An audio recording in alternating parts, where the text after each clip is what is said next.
آپ دیکھ رہے ہیں کرائم ڈاؤن نیوز HD۔ حافظ آباد سے غضنفر عباس کی رپورٹ کے مطابق ڈسٹرکٹ پولیس آفیسر حافظ آباد فیصل گلزار نے عید الاضحیٰ کے سلسلہ میں ضلع بھر میں مارکیٹس اور شاپنگ سینٹرز میں آنے والی خواتین اور بچوں کی حفاظت کے لیے سیکیورٹی پلان جاری کر دیا۔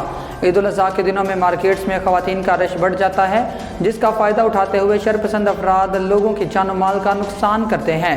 اس ساری صورتحال سے نمٹنے کے لیے ضلع بھر میں لیڈی پولیس کے ساتھ ساتھ نوجوان پولیس افسران بھی تعینات کیے گئے ہیں، جو ضلع اضلاع کے 12 مشہور مقامات پر متواتر گشت کریں گے۔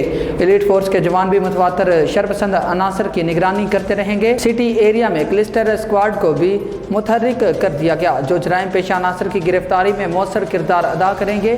DPO حافظ آباد فیصل گلزار کا کہنا تھا کہ عوام الناس کے جان و مال کی حفاظت ہماری ذمہ داری ہے۔ اس ذمہ داری کو نبھانے کے لیے 200 سے زائد پولیس افسران دن رات شاپنگ سینٹرز، بازاروں اور ناکہ بندی پوائنٹس پر اپنے فرائض سر انجام دے رہے ہیں۔ اب تک کے لیے اتنا ہی۔ مزید نیوز کے لیے دیکھتے رہیں کرائم ڈاؤن نیوز۔